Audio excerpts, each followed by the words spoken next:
Today's deck is just plain nuts. It's a colorless aggro deck that pretends like it's putting pressure on the field via Steel Overseer, and then all of a sudden it just combo wins out of nowhere and no one ever sees it coming. It's insane. Let's check out the deck. Alright, this deck is crazy. So the core is we have Tezzeret. Tezzeret gives all of our creatures and planeswalkers affinity for artifacts. And we also are able to uptick Tezzeret to deal damage to the opponent equal to the number of artifacts we control and gain that much life. That means if we have enough artifacts on the field, not only are our creatures and planeswalkers free, but we're able to uptick as a win condition. Now, how do we accomplish this? We have first and foremost Mystic Forge. Now, Mystic Forge is going to let us play all of the artifacts or colorless spells from the top of our library. So if we have a Mystic Forge in play and a Tezzeret at the same time with enough artifacts down, that means we can effectively play almost every card in our deck for free from the top of our deck and then just keep digging through. It gets insane.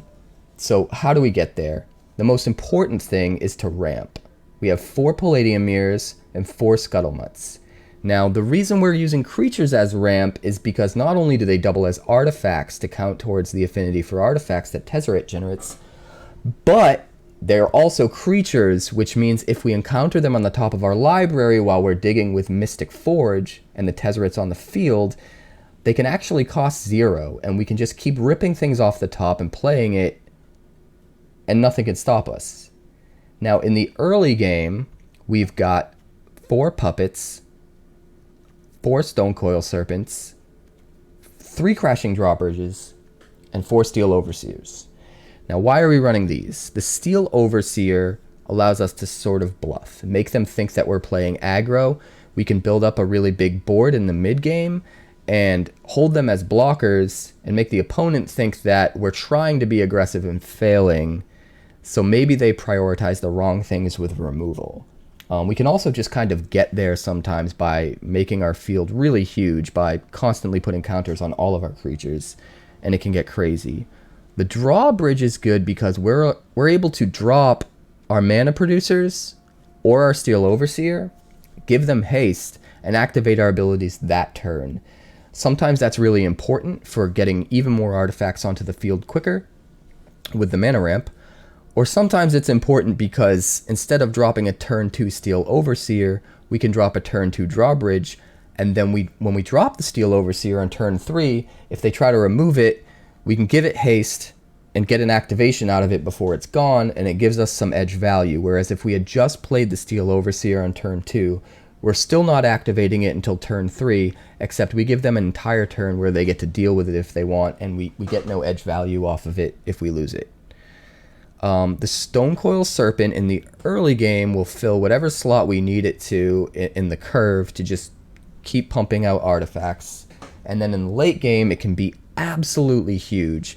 If we're playing this when we have affinity for artifacts and even potentially an Ugin on the table, a baby Ugin, which we'll get to later, the mana cost is so crazy, we can just pump out one that's ridiculously huge. Now, let's get to Karn.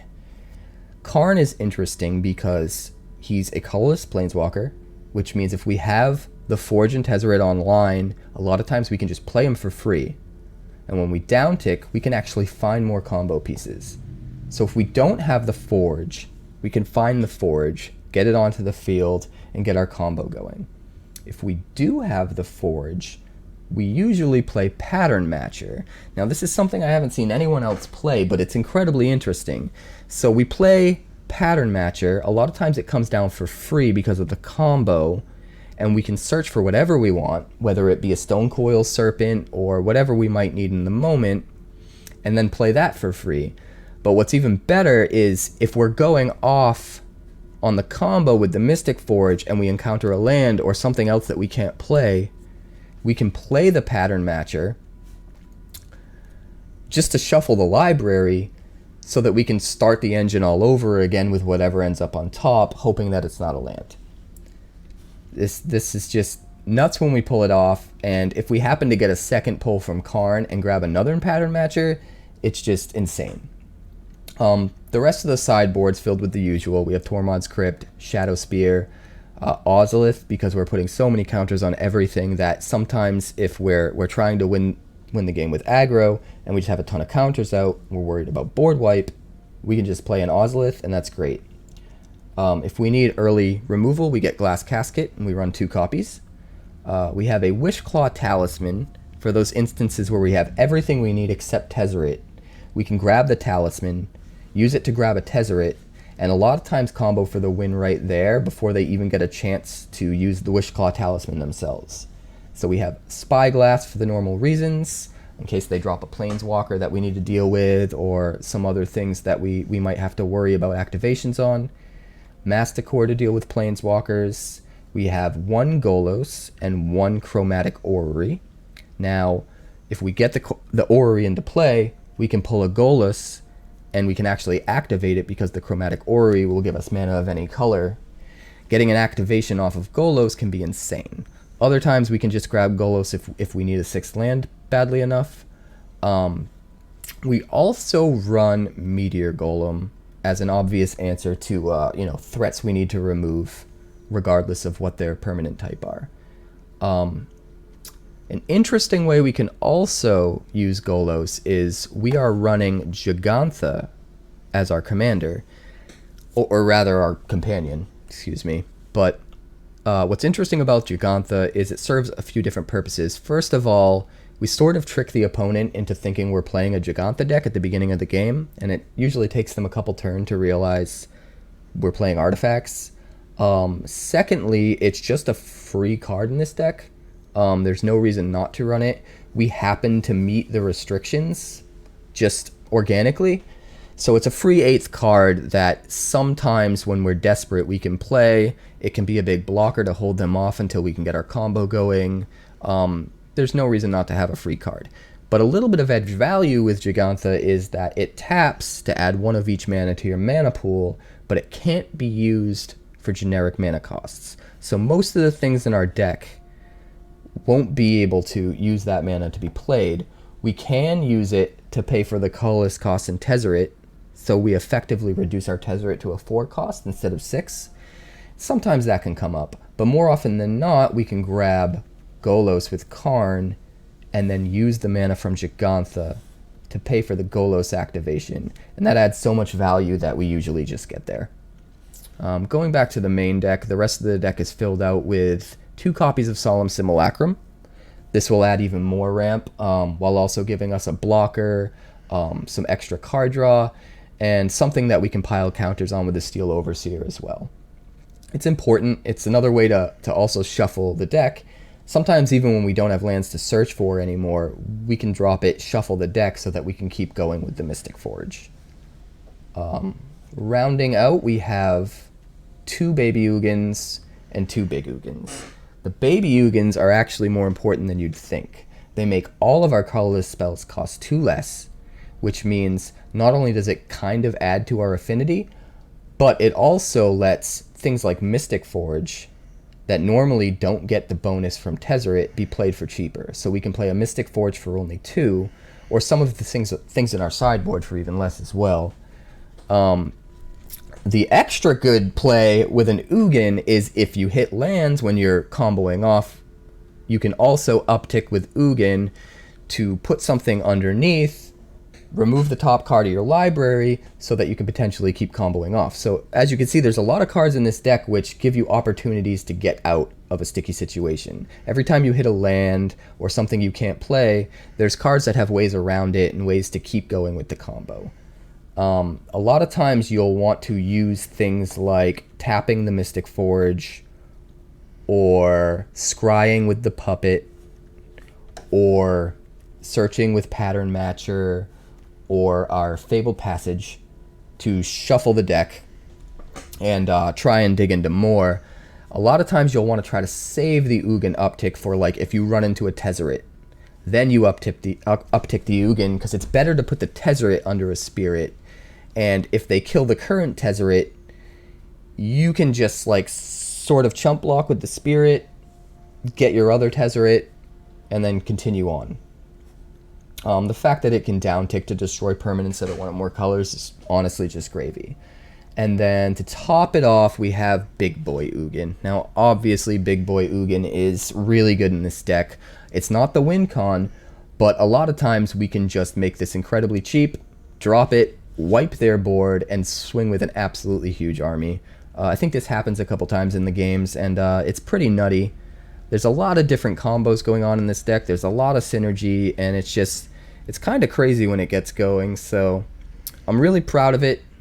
We're running 1 copy of Karn's Bastion in the land, 1 copy of Blast Zone, just because a lot of times we don't need color, and the Proliferate is relevant when we want to multiply all the counters on our creatures or put more counters on our planeswalkers.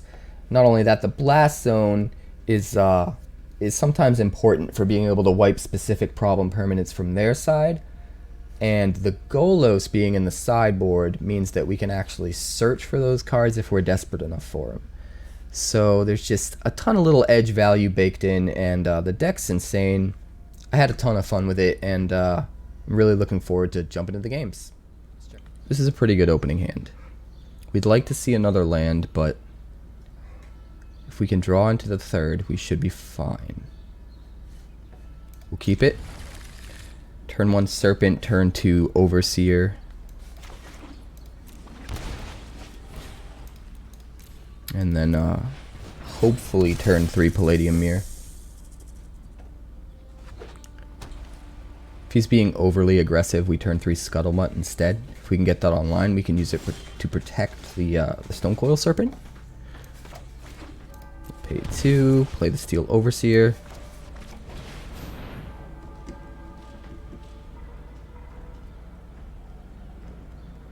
And then we will swing in. And pass the turn.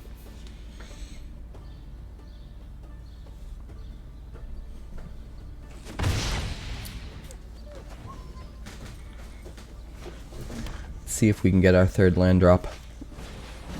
We're hoping. Nope, we didn't get there.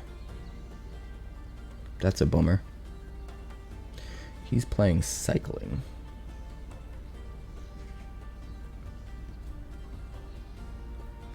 We're just going to pass the turn.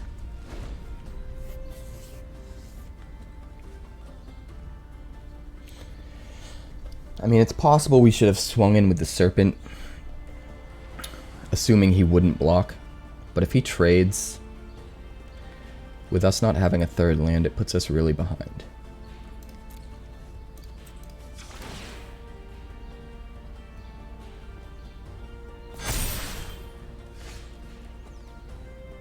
Yeah, it's mostly colorless. It's got 4 copies of Tezzeret, and then Gigantha just because it's free as a companion, but a lot of times it throws people off. They don't know what you're playing right away. We're gonna pass again. It pretends to be colorless aggro in the beginning, and then out of nowhere it combos with Tezzeret. It's kind of a hybrid.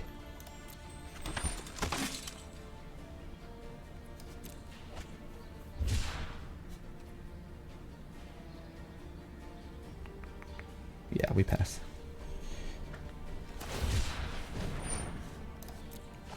Just all of the cycling. That's fine.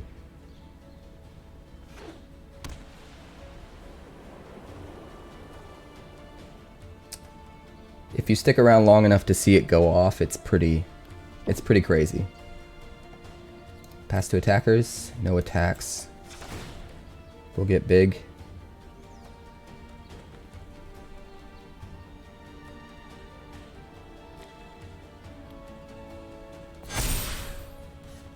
We will break this. We have all the colors we need. So we're actually just we're gonna find a forest here, so that if we need to play Gigantha, we can.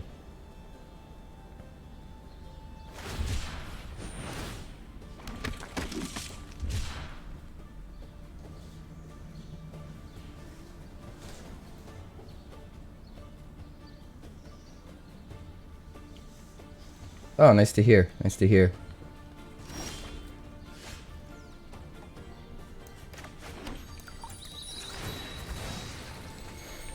We're gonna grab a mountain here, because there's potential for us to grab Golos with Karn, and we want to keep that option open if possible. The question is, what line do we want to take now? We either push the ramp or we push out a Mystic Forge. I think the ramp makes the most sense. And we'll still stay defensive. We'll protect our life total right now. He thinks we need to aggro him for the win.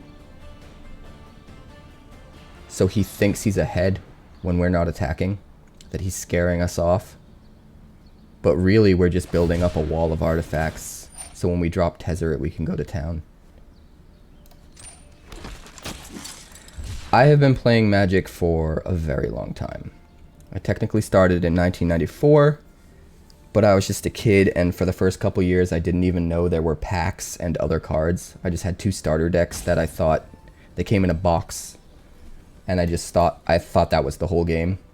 And me and my friends played it a couple times and then got bored, and a couple years later I saw some other kids playing and realized what the game really was, and that's when I got hooked. He's just trying to build up his defenses now. Like I said before, he thinks we're trying to aggro for the win.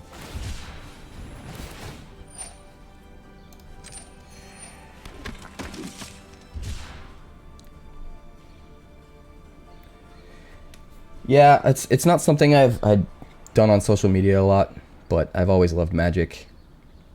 Sometimes I play more than others. There were some years where I was just very casual and not paying attention to the standard environment at all or anything, and other years I was really into it. We're going to pass to attackers. We're going to make our guys big. Alright, alright. Here's where things get interesting. Play Tezzeret. Right? Now, if we can survive until next turn to drop the Mystic Forge, it's going to be brutal. We play Overseer. We play Scuttlemutt. Now, the reason we're using the ramp creatures is because all of the ramp creatures are free off of affinity for artifacts with our Tezzeret. So rather than playing mana rocks, we're playing the creatures, which they're a little more fragile. But if they stick around, once we combo off and we're trying to go through our deck with Mystic Forge, we could just draw right through them for free. Our actions determine the course. All right, we're gonna fetch with Karn. Stand down. We're gonna pull out Pattern Matcher. We're gonna play Pattern Matcher. He's gonna poop his pants a little. We're gonna grab another Serpent. We're gonna play Serpent for 6.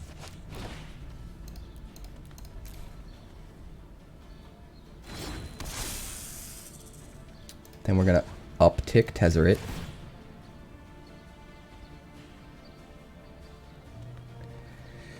And now we're completely out of range of his Zenith Flare. And I don't see how he can win this. It's not a hard combo yet, but we went off a bit here, soft combo. And if we can make it till next turn and drop the Forge, we hard combo, and like, it's very unlikely he can come back from it.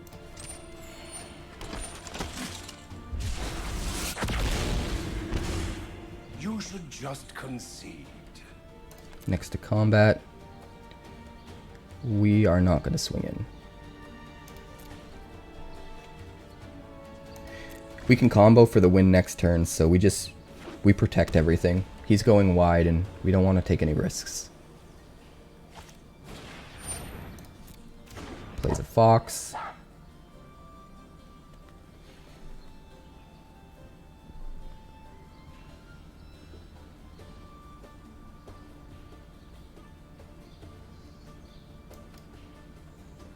Next turn is going to be pretty nutty.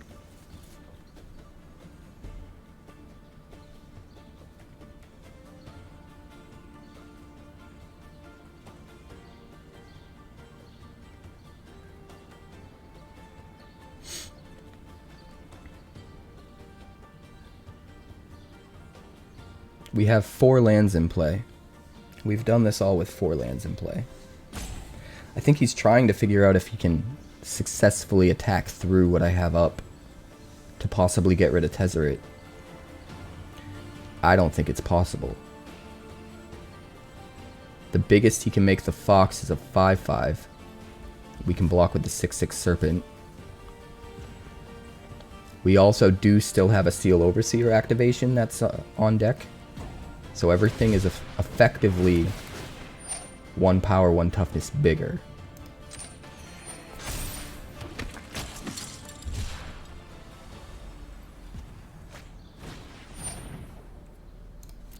Plays another Fox. Like, he's going really wide. If we didn't have the combo online, he would definitely be winning. But unfortunately for him, we do have the combo online. And I do not see how he gets out of this. We play Ugin for free. Baby Ugin.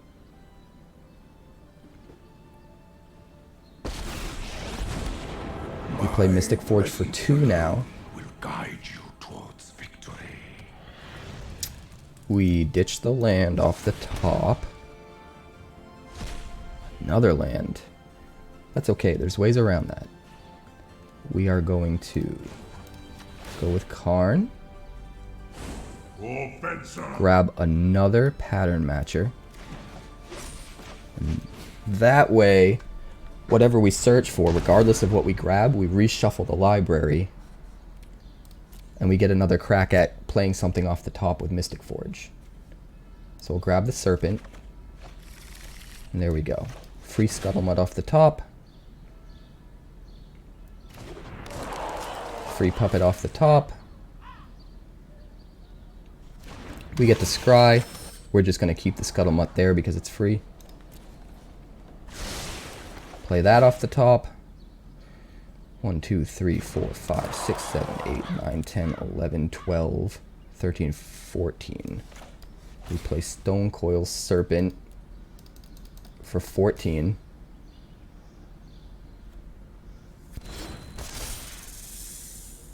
We've got another land. That's okay. We uptick Ugin. We remove the land. And we hopefully keep on trucking. We draw into Big Ugin. Play another Scuttlemut. Play a Palladium Mirror. Play another Baby Ugin. Just keeps going. Doesn't stop. I know more than you could learn in 1,000 lifetimes. We will uptick Baby Ugin to put a second Tezzeret under a token creature. Play a drawbridge. Play a puppet.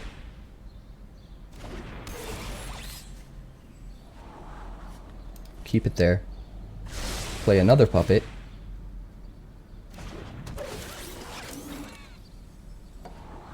Keep it there. Play another drawbridge.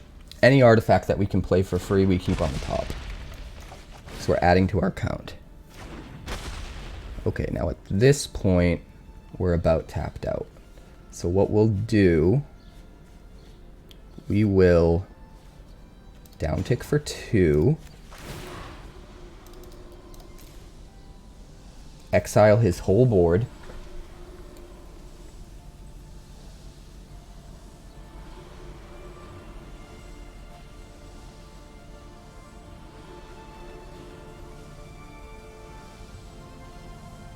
And after that, we can uptick Tezzeret to pretty much kill him with direct damage. Or we can play the Stone Coil Serpent for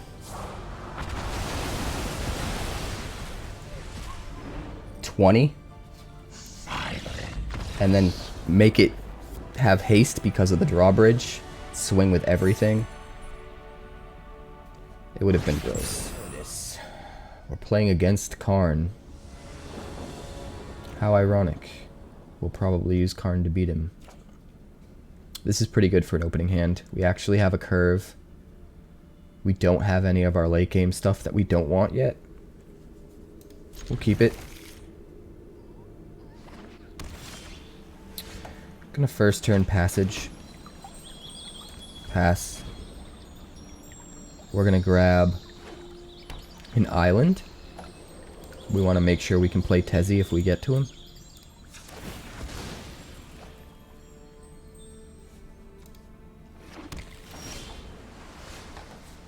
We don't want him to know about Blast Zone yet, so we'll play Plains. We'll play Steel Overseer. We'll pass the turn. Next turn we'll play Palladium Mirror Pass. And then we'll ramp both of our creatures up during his turn.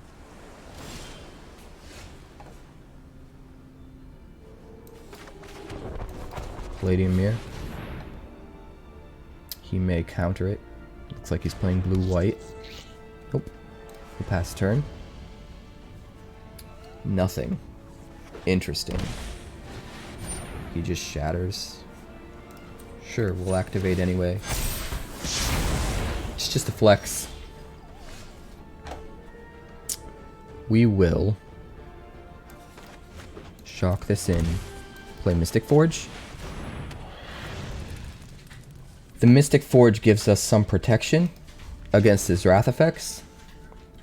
So knowing that that's the route he's going, getting that online ASAP, and utilizing the card advantage from that, keeping our hand, is going to be important. We could have dropped 2 Steel Overseers, and if we were playing aggro, we would have, because that could have become ridiculous very quickly. But blue-white control, we definitely need to just push the Forge for all it's worth. Hone your prowess.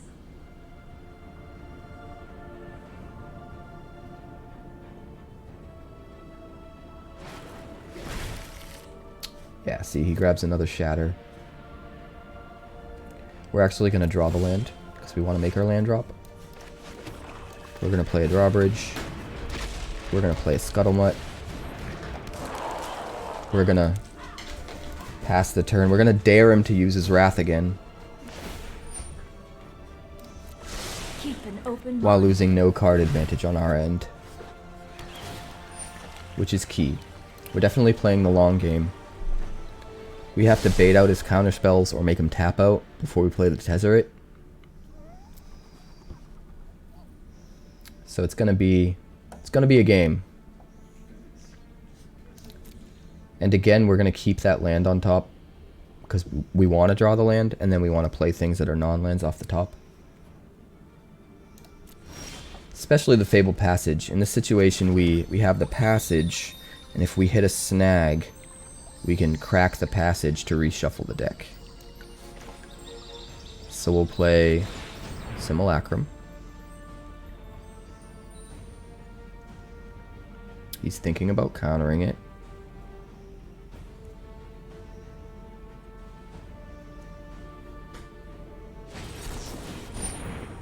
Yep. That's fine. We've got a Tezzeret on top. So we're going to crack the passage. We're going to look for... We have white. We're going to look for red. We're going to tap the Forge. Ooh. Ugin. Well, unfortunately, we can't play that. We're going to go to combat. We're going to try to kill Narset here. I mean, it doesn't matter much because he has another Narset, but we weren't going to use it anyway. We're going to try to push a little bit and bait that Shatter.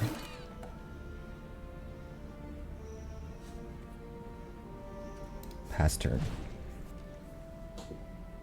If he doesn't Shatter and he plays the Narset, we can actually...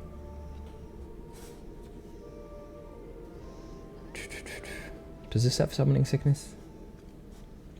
I can't remember. Did we play it last turn? Drawbridge.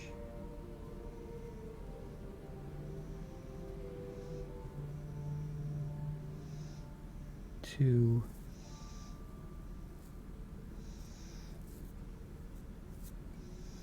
I think we played it last turn.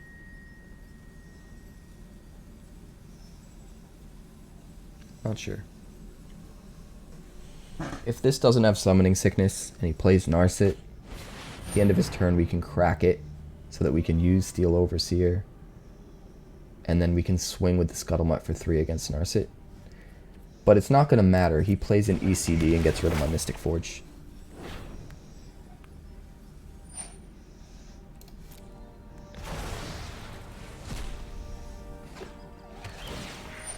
That is a bummer.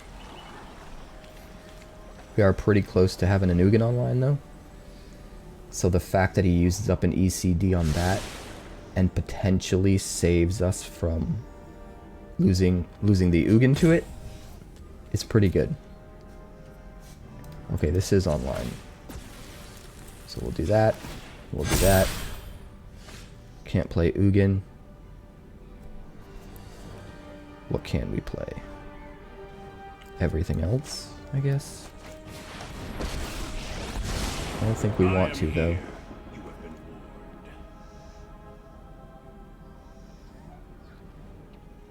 He's definitely going to Wrath. Do we save the Steel Overseer?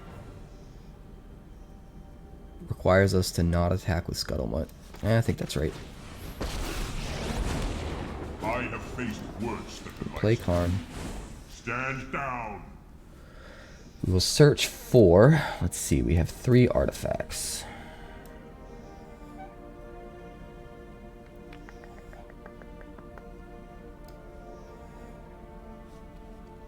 Pattern Matcher would cost us a 1, so we can't play that. So the question is, what are we playing next turn? He probably kills all of our artifacts.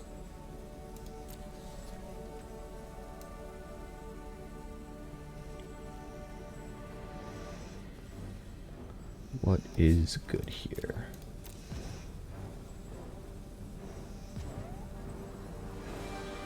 Worry's not bad. If we can actually play it.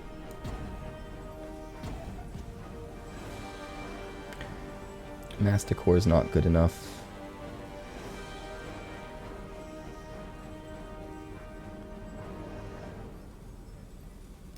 Let's grab a Tormod's Crypt. We can play that this turn. It won't go away to the Wrath. And we can have protection against his page 3 of ECD.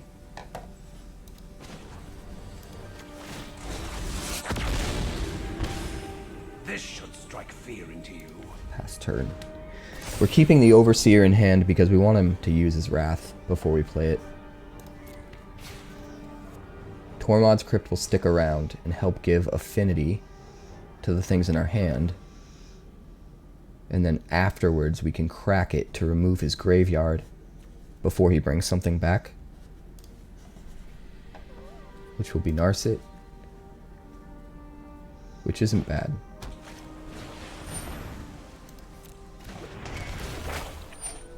Birth. Man, he really doesn't want to play that Shatter, huh? I don't think he realizes we can just combo off. Meditate and prepare. Does he have a counterspell? He's got Dovin's Veto.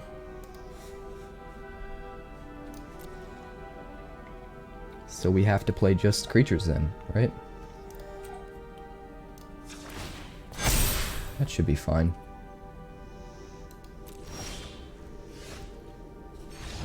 And he scoops it. Yeah, we were gonna go off. We could search for a pattern matcher with Karn.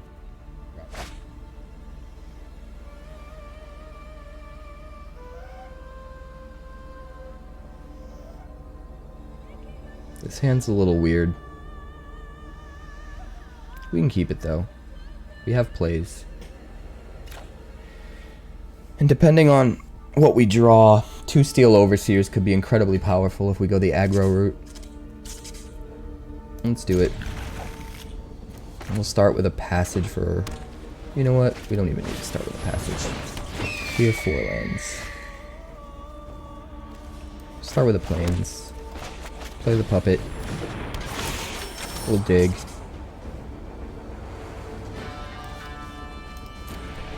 We want answers to flying or combo pieces.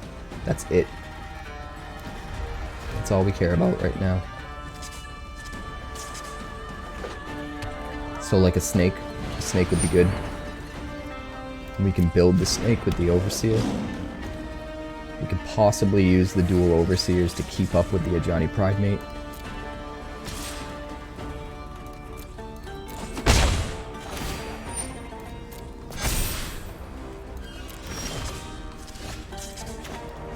Play the beacon, play the overseer.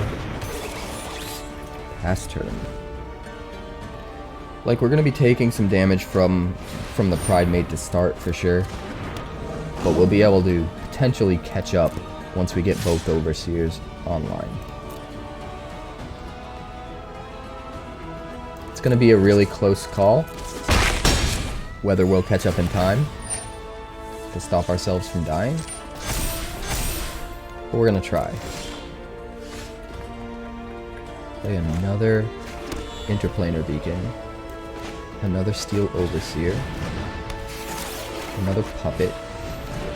We have plenty of land. What do we want? Palladium mirror. We don't have a way to give it haste.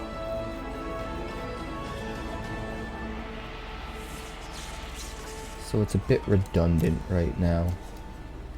Let's ship it. Pass turn. We're not going to block anything yet.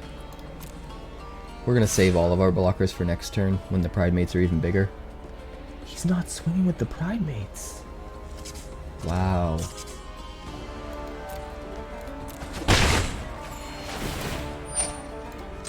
He's playing very conservatively. Weird. We'll put counters on everything. We'll take our turn. We're gonna crack this. We're gonna fetch a mountain for Giganta. We're gonna play Mystic Forge. Pass turn. We're still trying to hold off his Pridemates. I'm really surprised he didn't attack with them last turn.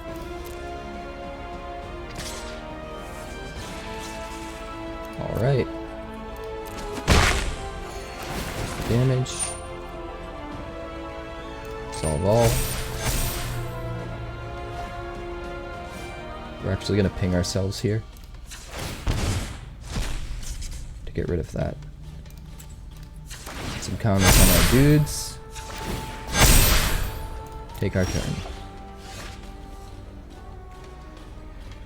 Could play Karn for 4.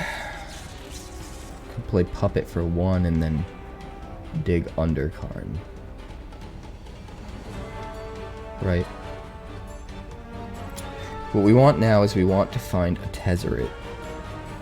We need a Tezzeret and a land. Right?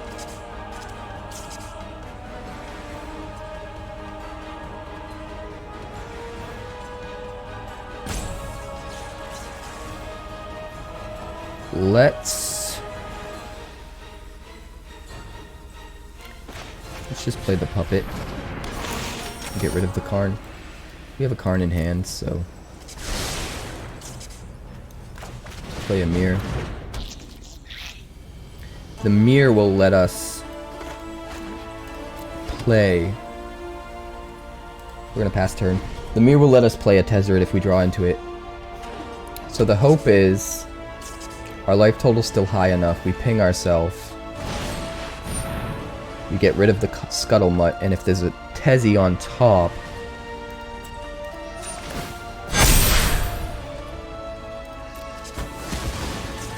we can play it.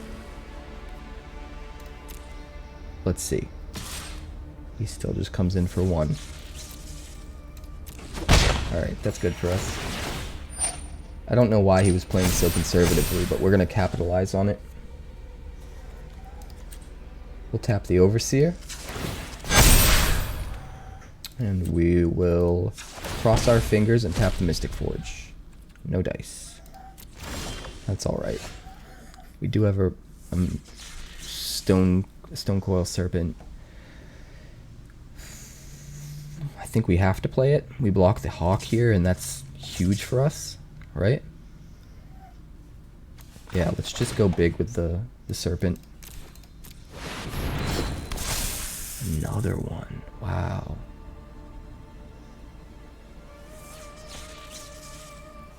I mean, I guess we could play another one. Dig deeper.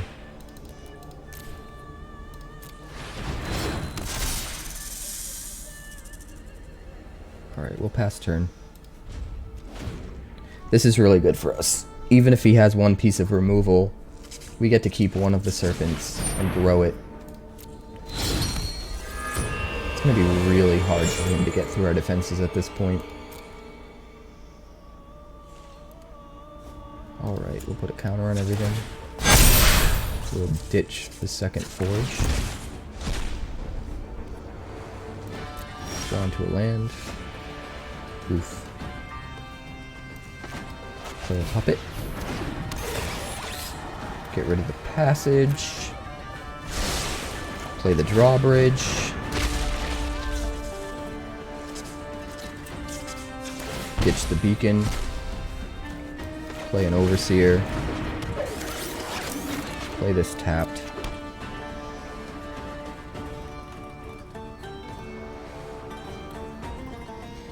Seems crazy. We should probably just swing in with a bunch of aggro, but I'm still gonna hold back. We'll pass the turn. He can't swing in with anything.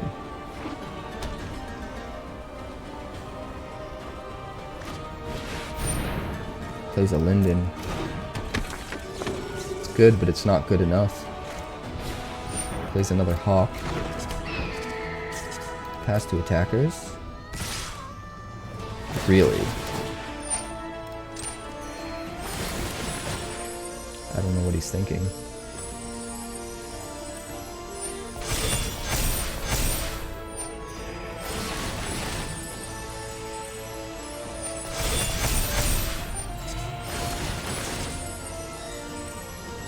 Like, yeah, that's big, but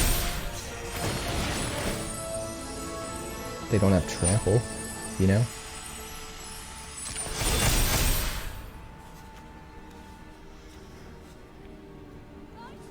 What's online here? Got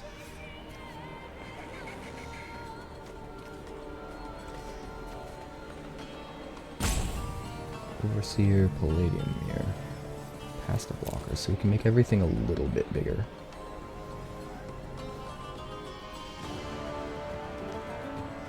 And that's not good enough, so block here.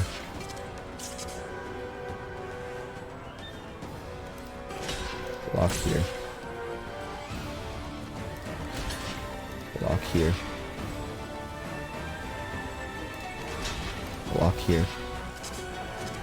Go to blocks. Add a counter to everything. And then pop this guy. And pop this guy. He doesn't get any lifelink. If he had lifelink on them. Pass the damage.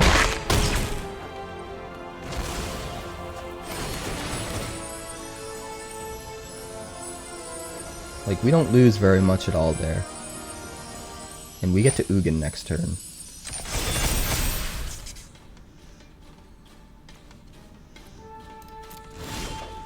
So first we'll Mystic Forge, get rid of that island. No, we just need to Ugin, right? Yeah. We drop Ugin. We win the game. Always right. Consider the consequences. We down tick for 3. Freedom.